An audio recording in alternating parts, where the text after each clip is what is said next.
tiếp bảy khỏi sọ pha bay chúc hẳn chúc côn phải cờ lầy dưng hay phải nên tàu pha sóng xiang chăm kham là cơ bó bàn nương mi ná ăn ba đuống sương hao sáng sài đuôn má pin phù lo qua khai này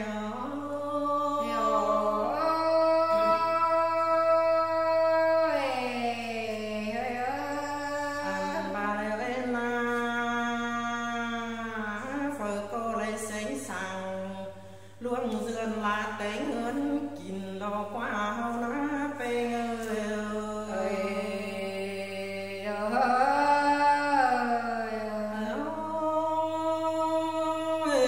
phở cô đây là hương sú sòng cột nến phùa nào tên phở cô đây sớ cầu tam trong không hít dừng tay lo quá hao ná là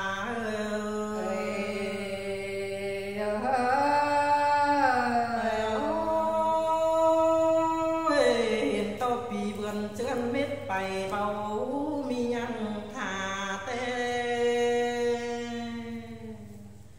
khai miền to tuổi cứng tuổi quay công hương khoác bắn vì đó qua hao ná khai nai nà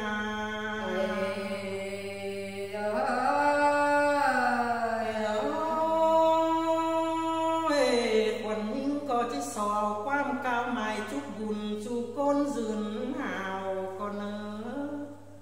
ăn ba phở cô lại sáng sàng xùm son tư chư bùn dư nơ hao nà là người hòa có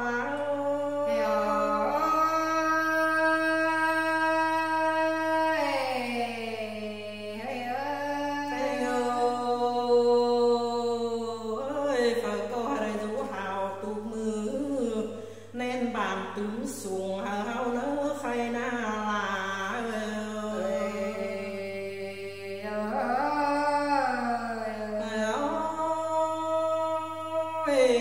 pe ngà phở cóเป็นเจ็บหนังเมืองลุงแล้วยาไหลสังเงอันมาเป็นใส่วันหน้าเนี่ยมีฝอเป็นลายเนอเฮานาน้องลาเลยหัวก็ยิง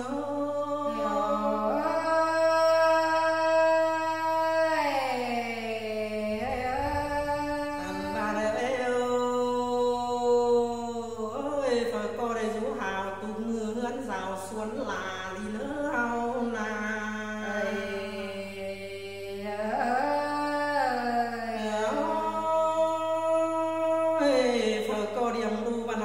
sướng bàn nơ là nhưng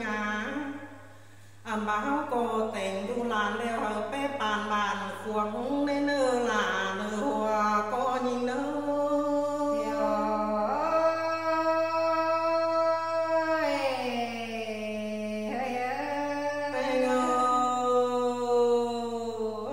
biết sáng sàng luôn dương đâu nè phở có tướng hơn kín nơ là nơ hòa có nơ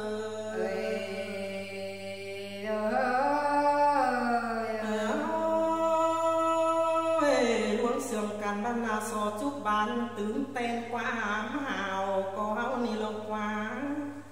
ăn ba bưng khó khổ khổ hai lo quá đống heo xia nơ khai nay áo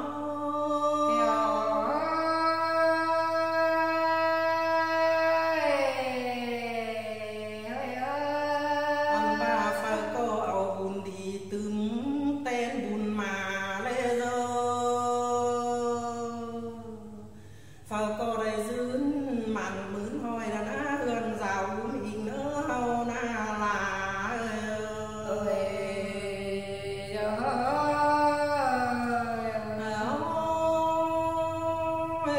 song hâu nào là ơi phở cô bên đi lầy bay má nha hơ ăn ba phở cô đây bên bớt bàn bón răng bay bê má làm cắn hâu na là người hòa cô nhìn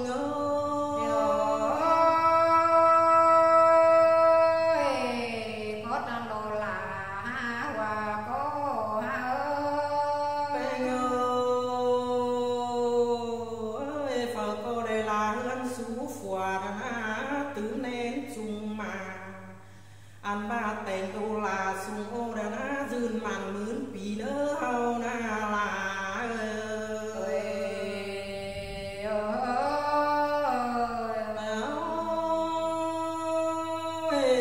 phở có dươn kín khẩu nắng tông lại phà đó anh ba dươn kín bà ế vang lại còn ở hao na là người hòa có nhìn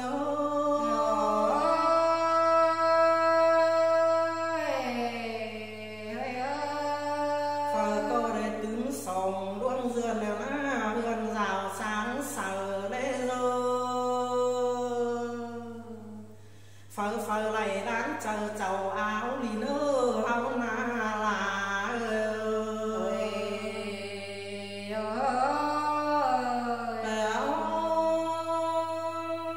anh ba bưng khó khổ khổ hai piu tôi lốm cài xia nơ khay nắng